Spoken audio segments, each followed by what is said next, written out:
This episode is proudly brought to you by our sponsor, phMediaStudio, championing unique artistic self-expressions through custom-designed websites tailored exclusively for their clients. Oh, you like this song? Okay, so feet flat, right? Big arms, strong body like a horse rider, feet in stirrups. Closer to the black keys. And it starts on D. Good. And which finger is this? What finger? Two. Meow, deeper. Meow, says the cat. Bow, wow, says the dog. Oink, oink, says the pig, and squeak goes the mouse. You did such a good job. But, Milechka, look, what did you do like that? Remember, when we use monkey swing, you still have your monkey? Which part of the arm is moving? Which part? The wrist. We don't move the whole body or the elbow, right? See, no. Just the wrist, honey. See, that's it. Welcome back to another episode of the Piano Pod. Here, tradition meets innovation. We bridge the timeless beauty of the piano with the dynamic pulse of today's world. I am your host, Yukimi Song. The title of today's episode is Piano, Pedagogy, Pioneering, with a very special guest, Ms. Irina Gorin, educator, creator of Tales of a Musical Journey method books, and founder of the Gorin Institute. She has become one of the most sought-after pedagogues and speakers at music educators' conferences, masterclasses, and workshops, sharing her expertise and passion for teaching music and mentoring fellow piano teachers worldwide. We've wanted to interview her since season 1, but we were not able to book her till really recently. Ms. Gorin is in such high demand. Finally, I decided to get in touch with an old friend of mine from college, Amy, amazing pianist and piano teacher based in the West Coast, and she came to my rescue. She was able to connect me directly to Ms. Gorin.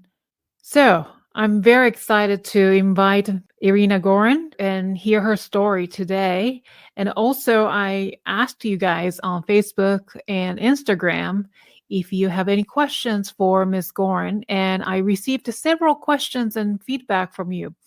So thank you for participating.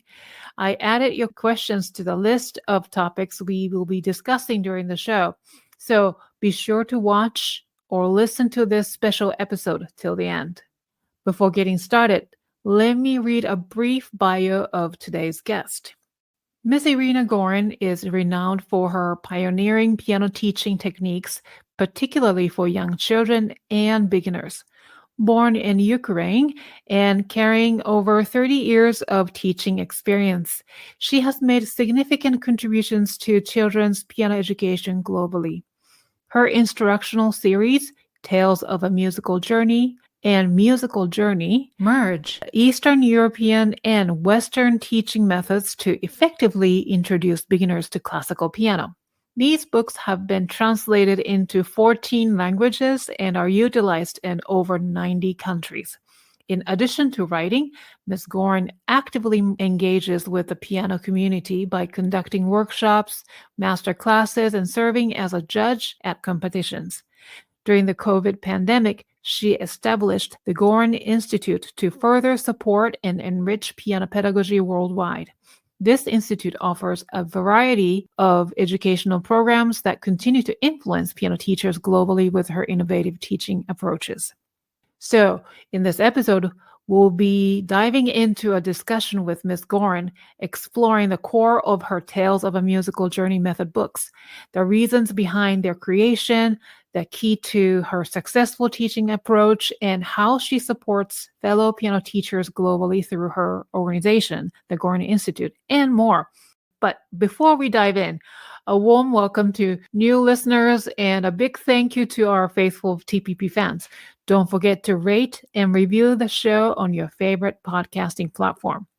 Dear TPP fans and listeners, I am thrilled to welcome today's guest to start our conversation.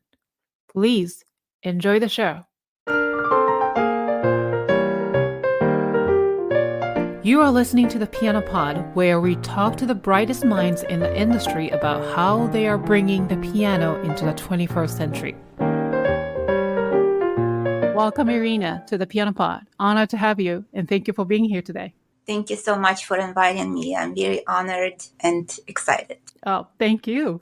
So I have been wanting to interview you since the start of this show in 2020. So finally, my dream as a podcaster came true today, and yay. And we have a lot to cover in such a limited amount of time. So let's get into it.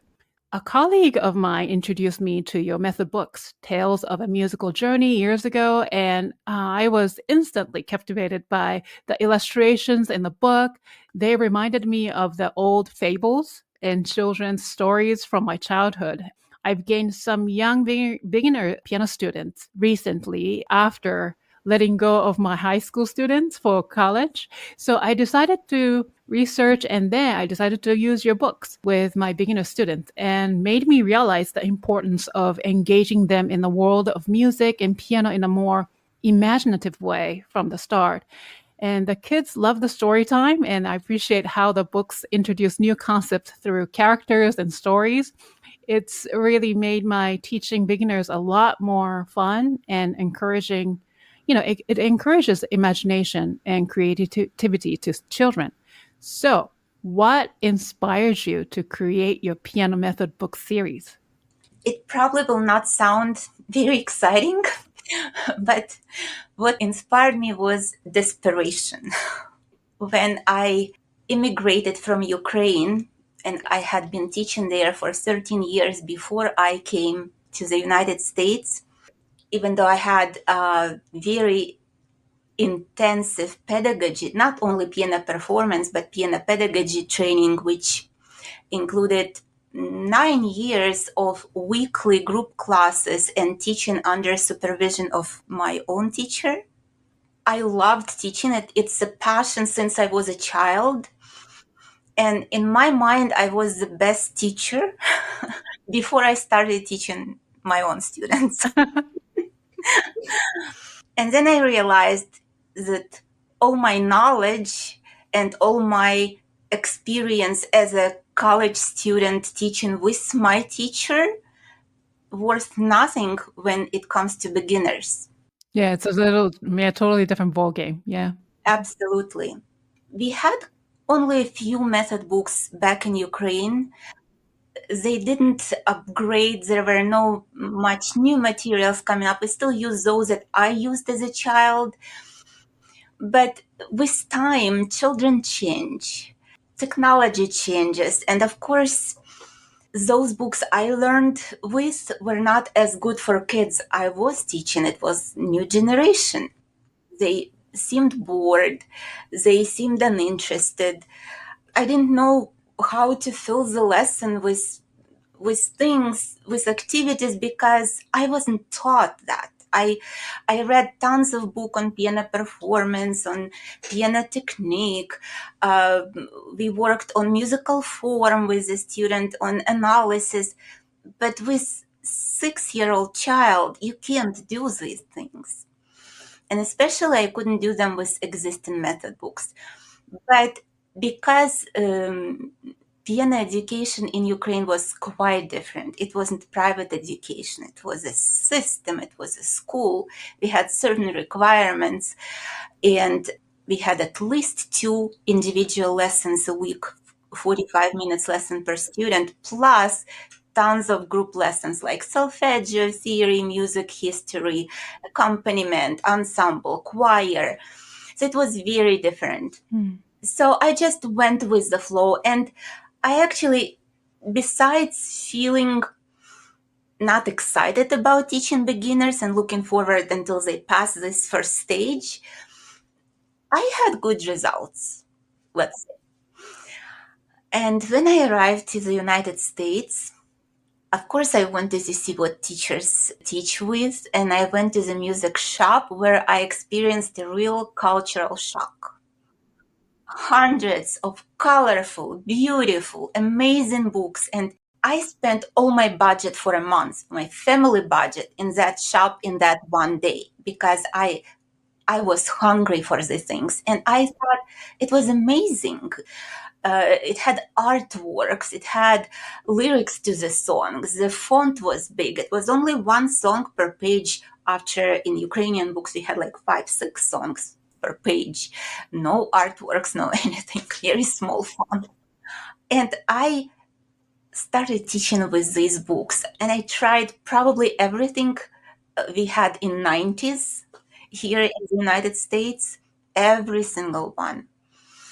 To my dismay, the results were terrible. I expected my students to get excited, to get interested, to be loving piano lessons. After a few lessons, it all went down. It was worse than with my old books, which of course I couldn't use here. The old books, it was out of the question. So I started during the lessons creating some kind of games, trying to get kids to listen to music, to use their imagination, trying to make up little stories for the pieces they were playing. The problem was, in method books, they were not actually pieces, they were 5-finger patterns. How many emotions or feelings you can put in 5 notes that go in different order. It was a real struggle, but the biggest challenge and puzzle for me was why my students in the United States were so crippled physically. There was so much tension in the whole body, in the hands, in fingers. I read in one of the method book, I think, monster claw. And their hands looked like monster claws, especially younger kids, because they had to stretch all their fingers over 5 piano keys. And pianos are not designed for children, they're designed for adults. But even my hand, I have huge hand. I can reach interval 11s easily. No way, really? Even when I put my hand in a relaxed position on the piano, I don't cover 5 keys easily. I do have to stretch a little bit. So imagine 5-6-year-old coming to the lesson and you immediately show them how to stretch and this way accumulate tension. So it was absolutely new for me. And as much as it seemed logical and it seemed like it would give instant results, because it's very logical. You put 5 fingers over 5 keys, move your fingers, and you get Ode to Joy by Beethoven. But with time, I realized how crippling it was and how children didn't learn how to use their wrist, either of the function, because wrist is one of the most important joints in our body for playing the piano. But with 5-finger position, when hand is stretched, you can't really use your wrist in any direction. Not vertical, not horizontal, not circular, not rotating, because fingers are glued to the keys and you just push them with the whole hand, which brings even more tension. And another thing that happened to me within the first 10-15 years of teaching in the United States, that kids start piano lessons much earlier than we used to start in Ukraine. For example, I started as 5.5-year-old, but my sister was teaching me at home at first. In the music school, you could enter only after you turn 6, and then you still have the whole year of preparatory level, and then you go to the first grade. Here, I got students who were tiny. They were 4 or 5 years old with small stature, and I couldn't even imagine doing this, stretching their fingers, especially with 4 or 5-year-old, how you can start lessons saying quarter note has 1 beat. What does it tell a child? and half note has 2 beats. And that's how most of the method books start. And then you start playing, and of course they have no idea about relationship between 1 beat and 2 beats, and they learn to count, but it doesn't sound right because no instilled sense of the rhythm. And in 2010, one of my existing students brought her little sister to the lesson, and this tiny 4-year-old, she just turned 4, said, "I want to take piano lessons." And I couldn't say no to her, but she was so little, so tiny. It was right before summer break. And I thought, "Oh, at least I have these 3 months or 2 months to think about how even start piano with her." And in summer, it's always easier schedule because a lot of people are on vacations. So I just sat down at one moment and I started kind of thinking through, what can I tell? How can I introduce her to piano and what to do, and use the technique I used in Ukraine, which wasn't 5-finger position. It doesn't have a name. In fact, I call it finger number 3 approach, when all the beginning tunes, melodies, pieces are played only with finger number 3.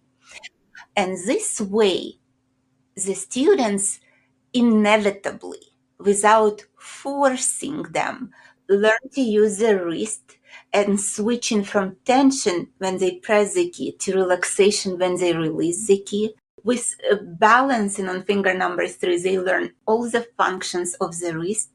They learn how to support their weight from the upper body when we go to the keyboard through the fingertips. So it happens naturally. Then they easily transfer to finger numbers 2 and 4. And only then, and for children, it usually takes different time, we go to finger number 5, which require a lot more of horizontal wrist motion, and then much later thumb. And even though at first the progress seems slower, by the time they play 5 fingers, they already absorbed all the fundamental skills. And that's what we call non-legato. Unfortunately, and I try to raise this question on many piano teacher forums and at all my workshops in the United States and around the world, except Eastern Europe. People have no idea about this articulation. They think it's not existent. If it's called non-legato, they think it means it's not articulation. It's just no legato, not connected. We actually had different word in Ukraine. We use the word portamento for the articulation, which is fundamental, and it has to come before legato and staccato. But here it means a violin articulation. It doesn't apply to piano. So it was a struggle for me to find. I did very long and deep research on all these things and came to the conclusion that it is in fact called non-legato. So non-legato, naturally, when kids master it, it naturally evolves into 2-note slurs and more to legato eventually and staccato. That comes very easily and quickly and with good sound and without any tension. This little girl, her name is Chinyao, inspired me along with all my previous years of desperation to write the book. And I wrote, for each lesson with her, I wrote a story that would introduce her to certain concepts.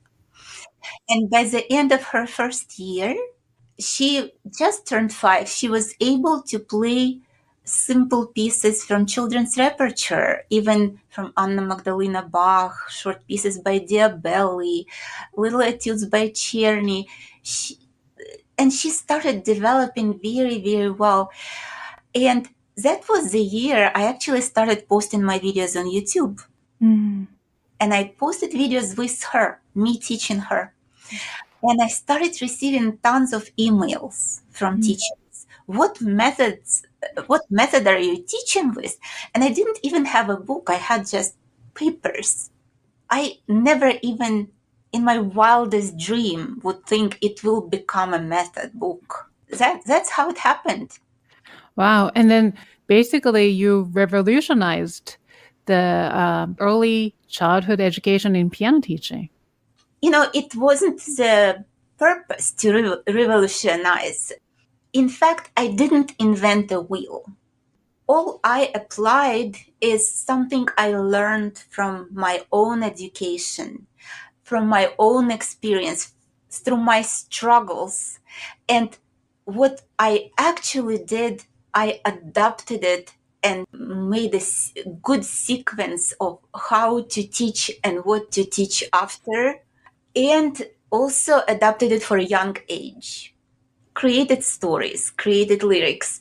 It wasn't very good in the first year because I'm not a native speaker, so it took 2 editions and a lot of helpers to finally have it in a good shape. But at least all my students understood me. That was good. And parents.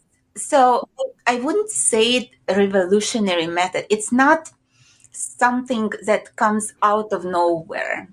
It just thinking through and bringing out what needs to be done at the first lessons.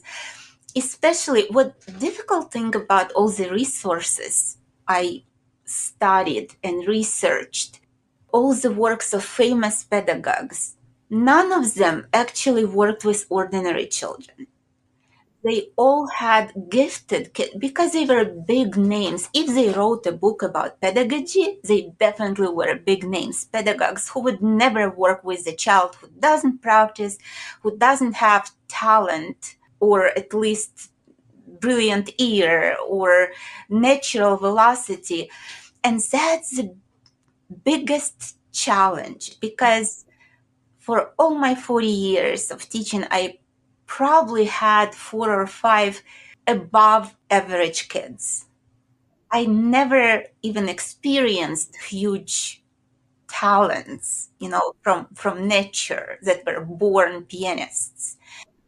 But with Tales of a Musical Journey, I could develop ordinary kids in outstanding ones. And that's probably the biggest pride I take because all my students can play well. I when I watch my own recitals, I know what these kids struggle with. I know their challenges, but no one else can tell it. On many occasions, I was accused of being elite teacher, teaching elite students, that teaching only gifted kids. And I know for sure that this is not the case. Really, because I'm watching, I usually refer a lot of pieces through your YouTube channel, like how you're teaching, and then they looked like a gifted student. Yes, as I told you, I always do initial interview with the family who inquires to take lessons.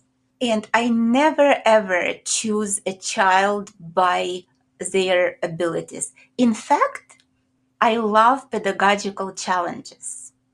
I love to see those changes in the student. But what is really important for me, I choose parents, actually. I choose family who trusts me, who would follow my suggestions, who would not question my intentions. And if we are on the same page, then I don't care how much or how little the kid is talented. I can do a lot. I'll play for you note. You quickly turn around and play this note.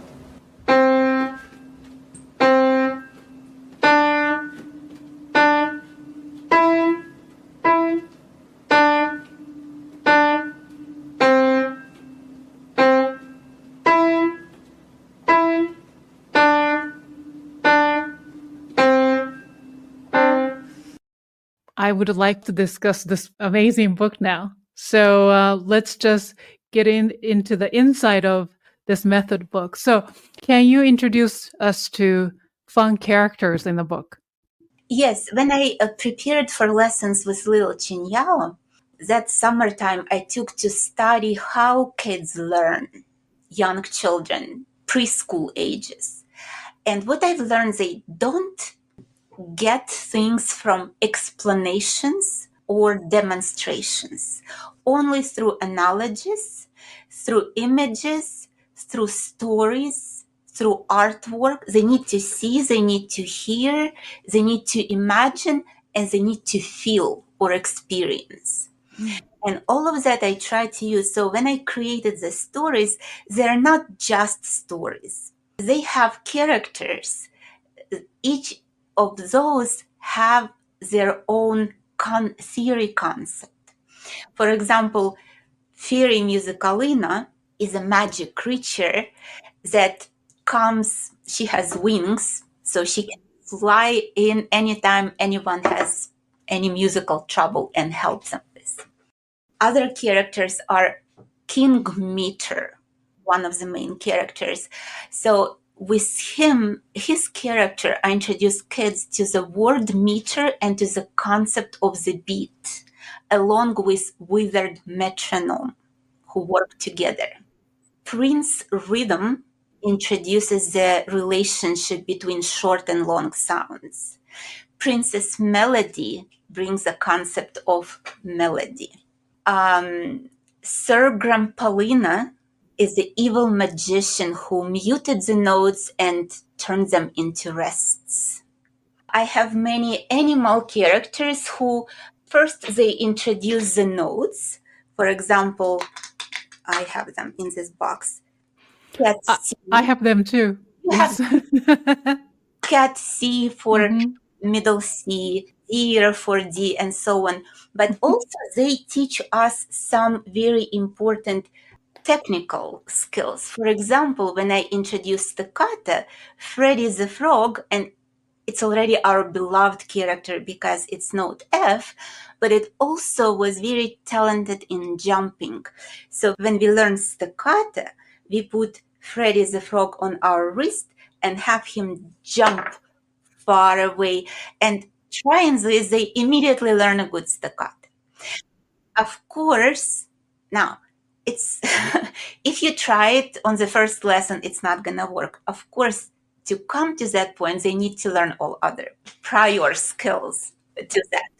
But all these characters, or we have a song about butterfly, and also we have a butterfly that we put on our wrist, and it teaches us vertical wrist motion. The butterfly flies from note to note. And then I don't have to tell them, you need to relax your wrist or lift your wrist off or float off your wrist. I just say, where's butterfly? And immediately their wrists start floating. Or there is another very hard concept as horizontal wrist motion, which a lot of students lacking. Again, because of five-finger position, because they're so stuck and keep their thumb always on the certain note that they don't move your wrist toward fifth finger as we have to. So we have another character, a little monkey. We put it on the wrist. It has Velcro. And when on the key, we sway a baby monkey and say, we, and is doing it on long notes, on the whole notes first. And then we can add it to plain 3, 4, and 5 fingers, or 1, 2, 3, 4, 5.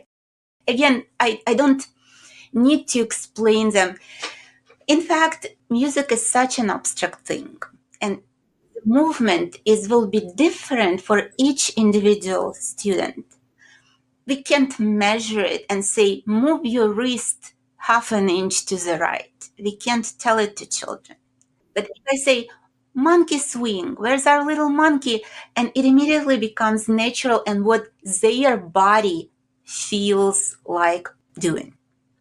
Some other props I have, especially with transfer kids, I use this little rubber elastic band to teach them to relax, to feel the weight of the hand. I use that to help them to transfer from note to note.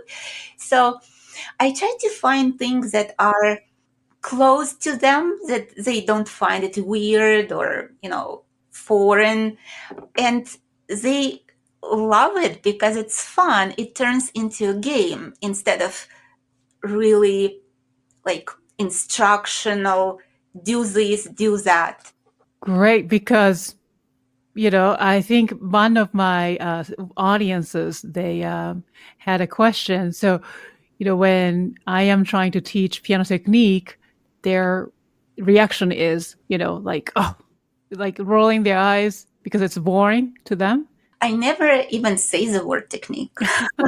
That's smart. Beginners, we only play games and we use all these props and stories, because if children have a vivid image, very vivid image in their head, it's so much easier for them to do certain movement or gesture, or even produce a sound, find certain ways to produce a sound, because they can describe what they want. To be able to play on the piano and do it well, you need to know how you want it to sound. If you have no idea, if you have no image of that sound, it will not sound good. So thanks to American students that you learn from, where you felt like at the time they're really tight, rigid in their posture and whatever. So that's one of the inspirations. And then, so that's the reason your method books and your method of teaching really focus on piano technique. Yes and no. I don't think piano technique is the most important thing in piano teaching. Imagine a box of tools, like tools for house repair, and you don't know which tool is used for what. Would they be a lot of help? Of course not. You need to know why you need those tools and how to use them. So for me personally, and actually right now I'm reading an amazing book called Famous Masters, I think, and Their Technique, written by Juilliard former professor Reginald Gehrig. Absolutely amazing book. And the first chapter is called What is Technique? And the whole chapter is filled with quotes of the most famous and amazing pianists and pedagogues from around the world. And they are all, I would say, opposite. Some say that technique is the most important thing. The others say, no, the sound is the most important thing. For me personally, and again, there could be other opinion, technique is a tool to produce beautiful tone. That's the goal. That's why we learn all of this, to be able to express ourselves and feel comfortable while doing that. Feel freedom. Otherwise, we don't need technique. That's what I think. And that's why in my books, these stories, the songs, they all work for developing students' imagination and making them active participants in the lessons rather than passive observers. So they participate, they want to experiment, they want to try, they want to learn, they want to know what's next. Because all the stories, like in a chapter book, it's not separate fairy tale. It's like in a chapter book, they start in the beginning, they go through both levels. And that creates thirst for what's next. And kids, sometimes they come to the lesson and say, oh, I already read next chapter. Yes, same thing happened to me. Using your book, a lot of students are like, oh, I already read the next chapter, and I already read even next after that. So they know the story already. So that's great. And it makes my work so much easier. How many levels are there? So I have this, the basic one, and I also have different musical journey, etudes and duets and many more. So Tales of a Musical Journey come in two levels, level 1 and level 2, which teachers should be able to cover first year of lessons with these books. And then I feel that children do not need method books anymore. Everything else could be introduced while playing good pieces, which there are a lot of them in the world, written by big composers, small composers, pedagogues. and folk songs from different countries. In five finger position method, you probably could find few traditional songs and maybe one arrangement of a classical song. But I want them to get into the world of real music as soon as possible. So musical journey, not tales, but musical journeys at Purple series. I'll have already 4 different levels of those. These are collection of those amazing pedagogical and classical pieces that I start actually while in the second book of tales. I use them for the recital, for extra sight reading, for extra duets, and then children smoothly transition. And thanks to another teacher, Ekmar, who created activity books for all tales and level 1 of musical journeys. They have activities, theory activities to do with that, and some creative activities like composition and improvisation, ear training things. I always incorporate all of them in my lessons. Really? Not just a traditional note reading, but No. All my students, in almost every lesson, we do something to give them excitement, feel of accomplishment, develop their creativity, develop their ear. So many teachers ask me in my conferences and courses, students don't like polyphonic music, how to make them like Bach? They hate it. And the teacher saying, I don't like it either. It will not happen if we don't develop the ear for that.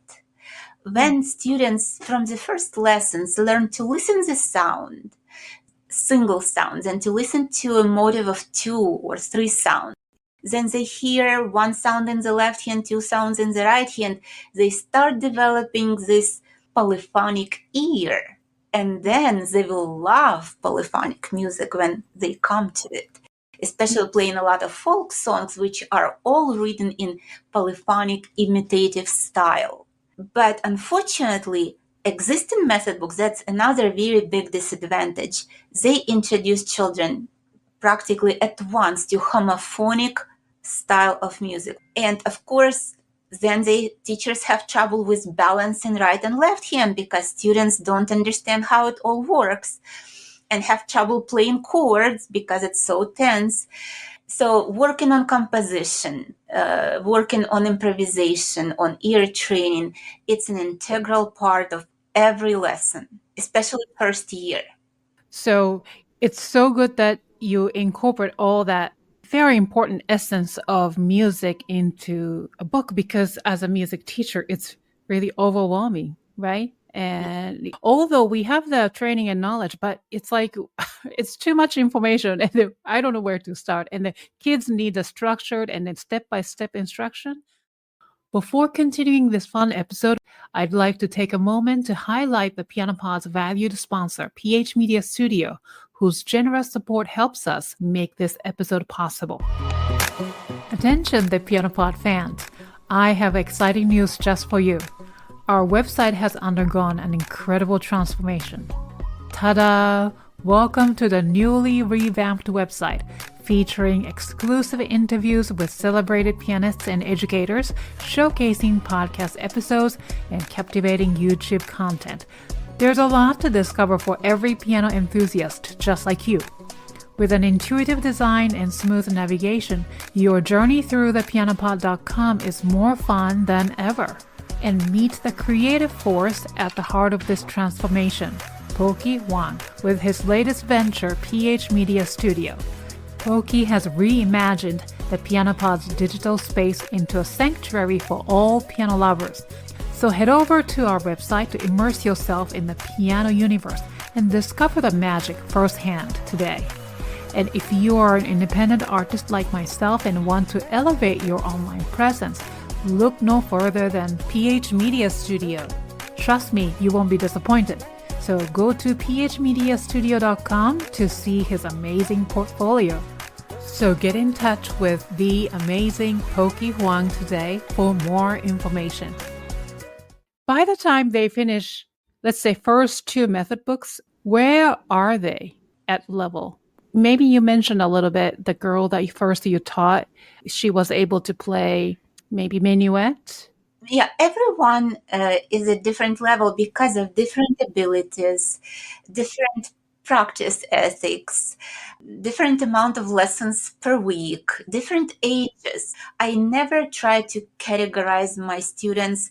So by the end of level 1, you have to be here, or by the end of first year, by the end of second year, you have to be here. Everybody develops differently. But my real goal is to immerse them in real music as soon as possible, as soon as they can. Usually in the second year, I start introducing some simple etudes, and that's all in musical journey. If you look inside, you can see that most of these pieces are still very short, because usually when kids start at 4 or 5, by the time they finish, they're still very young. They're still 6 or 7, right? And all of the pieces, I feel like they have to be short to give children opportunity to learn a lot of those. Because when I get to sheet music of level 1, let's say, of American composers, they are 2 pages long, even in method books. Starting from level 1, a lot of pieces are already 16 measures long, 32 measures long, 2 pages long. And sometimes it takes months just to learn the notes, even though they are in the same finger position. But it's not fun. Kids forget how to read notes. So my goal was to compile this book of pieces that are super short, that are easy to learn the notes, so we have time to really work on musicality, on developing new skills, necessary skills to play it musically, right? So some kids go through this level 1A very quickly. For some kids, it could take a semester or even 2, and it's okay, as long as they don't stay on the same piece for too long. I would say for after first year, they still need to be able to learn a few pieces every 3-4 weeks. I actually, in my pedagogy courses, I have the whole session about choosing the right repertoire for children. It's so important to give them something for technique, like little etude, folk song for developing polyphonic hearing. And we are talking about the youngest. Some classical homophonic piece, like maybe Tiny Diabelli or Turk pieces, or Leopold Mozart, some minuets by Haydn and Leopold Mozart. And of course, contemporary pieces, some with jazzy styles, which usually I teach the youngest ones by ear. Yes, because again, they can't understand jazz rhythm in such a young age. It will take ages, they will hate it. They will still, until you know fractions really, really well, until you understand fractions, how can you understand these complex rhythms? But when you have a nice accompaniment and repetitive pattern, they get it really quickly. Even I'm teaching now my 5-year-old granddaughter, and I can tell how happy she is to learn those things that it would take months for me to explain to her, and she can play them with ease just by ear. So I don't really like the term by rote, which a lot of teachers use these days. I never even heard this word before the past 10-15 years. I really do think teaching playing by ear is very, very important. Teaching to transpose, teaching to pick up the melodies. And with my students, I usually have like each month devoted to certain activity. Like this month we transpose something. This month we play by ear, something we pick up. I pick up for them. I want them to play by ear. This month we compose, and so on. For me, by rote, it's just imitating or copying teacher's hand without actually involving the ear. Or a lot of teachers who love 5-finger positions, which I think because they don't know the other way. for me, it's easy to say because I experienced both. And with my level of education, I don't think I did something wrong with five finger positions to not appreciate them. But experience in both ways, I can tell how many, advantages, disadvantages each one has. So even when they play only with finger number 3 and I ask them to pick up by ear, they will not use the sequence of fingering to find the next note. They'll use the ear to do that. But when you introduce certain things in five finger position and ask them to play by rote, it's just learning the finger pattern. Sometimes I help my students. I don't say I never show them anything. If they have trouble, I don't mind to help. And I can tell them, here you move a little bit up, here you can skip down. But the rest they find themselves. So I want them to be active. I want them to take initiative and be curious.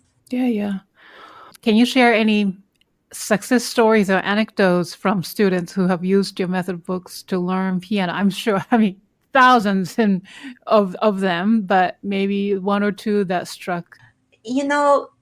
Kids say the darn cute things in the lesson. That's why I enjoy these young ages so much. They are probably my favorite age to teach, even though, of course, I like all my students. I love teaching them, and especially when we get to a real repertoire, it's amazing. But these kids, they never filter what they say.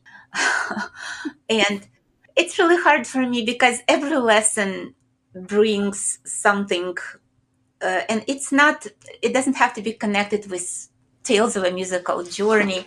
Like some kids, their focus is so switching, and that shows how important for us to keep changing activities often and get them curious and interested and participating in the lesson so they don't lose that focus. But I had a little boy, and in the middle of my explanation, or in the middle of just doing things, his eyes suddenly catch his feet, and he says, I have new socks.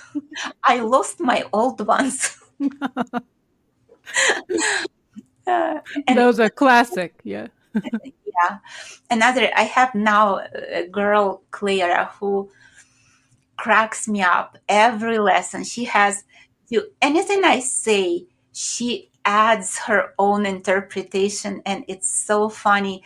The other day I was explaining to her, she played and put her thumb flat on the side, and I say, your thumb looks so sleepy and tired. It should be awake and it should be alert. And she says, right, not like it wants to fall asleep, like I want to go party at 9:00 in the morning. Oh, that's funny. Very early, I introduced students to playing duets practically from the first lessons. At first, I play with them, and then I start putting them together back to back. And one of my other students, Jerry, because he's like tall boy, and I didn't have other boys at the time, and I always put them with girls. So he used to play seconda in duets. And it's not because I wanted it. It just happened, mostly because he was more advanced, and the seconda is like a teacher's part. And once he said, why should I do all this work and no one even sees me? Because I always play seconda. So I said, okay, I'm playing with you, and I'll be seconda, you'll be prima. How cute. Yeah, they are the best. And then, honestly, they are so, so lucky to have you as a teacher. Oh, thank you. Oh, I'm blessed with all my students, honestly. I love them all. but really, honestly, they're learning from the get-go from the master, right? That's so special. I took a little, 3 months of violin lesson when I was a kid. And then, at that time, you record yourself on a cassette tape and then you send it to the Suzuki headquarters. And then actually Mr. Suzuki recorded his comment on the other side of the cassette tape. So Wow. that's how special It was, and that's how I think your students feel special learning from you. You know, I don't really want them to feel like, oh, I'm, even though I did have some kids who would come to me with my book and my pictures and, is it you? But I'm trying to build a very trusting and warm relationship with each child so they don't feel that much of a distance. I want them to be able to share things with me. I want to not to be only their piano instructor. I want to be their mentor, their friend, their piano parent. And only this way we can really hope for really good results. If students are afraid of a teacher or feel, oh, I'm so little, she's so big, it will not work well. So my students come give me hugs. When they leave, they give me hugs, and they don't mind when I touch their hand and try to show with my hand. They trust me, and they feel close to me, and they share things that bother them. And I always ask at the lesson how their day was or their week, anything that bothered them or anything exciting happened, and they love sharing. Hey there, TPP family. The Piano Pod is now into our 4th season, and it's all thanks to you. Since 2020, you've been with my journey with the TPP, exploring this burning question: how do we make classical music resonate with today's audience in fresh and captivating ways? 4 years in, and the journey has been nothing short of magical. The Piano Pod isn't just a podcast, it's a movement. A space where pianists, composers, and educators brainstorm, debate, and reimagine classical music's place in our fast-paced world. We're together on a mission to ensure classical music doesn't just survive, but thrives in our modern age. But here's the thing. To keep bringing you these insightful bi-weekly episodes, I need your help. Every bit of support goes into the podcast essentials, from hosting to high-quality recording tech, and the countless hours behind the scenes. So do you want to be part of this journey? Click the PayPal link in the show notes or head to thepianopod.com to donate. And as a token of appreciation, I will personally mail you the Pianopod's snazzy logo sticker. So hit the subscribe button, spread the word, and let's continue our mission and journey as classical musicians. Now let's continue with the show. Your books are so loved by not just people in the North America, but worldwide. So at this point, how many countries are you reaching out to? How many languages this method book is being translated to? So it's been translated to 15 languages, but now it's in work in 2 more, or even 3 more. Now, but what would be the challenge? Because, you speak multiple languages, and so do I. So translation is tricky because you think of one sentence, but in other language, you have to sort of explain in a different ways. And of course, there's a cultural context as well that you have to consider. What are some challenges like that? To tell you the truth, I never translated it to any of the languages. And I never asked for translation. Teachers asked me, they contacted me and asked me if they can translate my book to different language. In fact, very interesting story. After 2 years of just introducing this as a method book, or even the first year, I get an email from a young lady from Colombia. And she said, I'm sorry, I took a liberty, but here are your books in Spanish and attached files. Completely new artwork and all done. Wow. Her name is Juliana Reina, and we are very good friends now. And this year she is organizing Tales Festival in Colombia.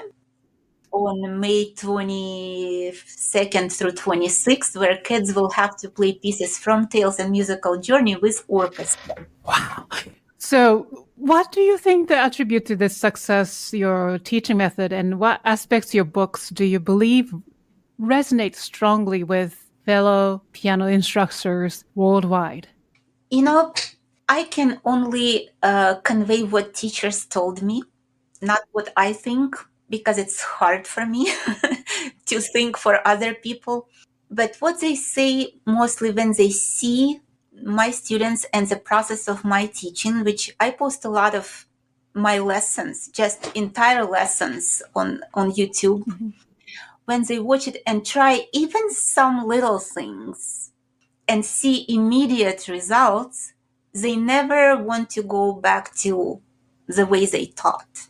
And it's just a word of mouth. I haven't ever used any marketing tools. I never paid for any advertisements. Only things I did, I posted my videos on YouTube, and I started my own Facebook group. And I also participate in other Facebook groups and sometimes post my videos.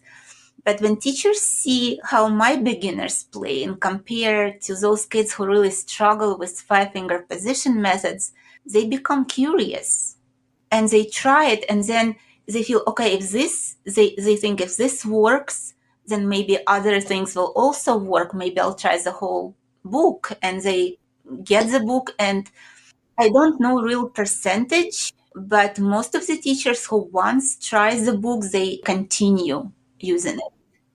I have lots of requests for a book for older beginners because kids who are older than 7, 8, 9, they might not receive well Princess and Prince, this.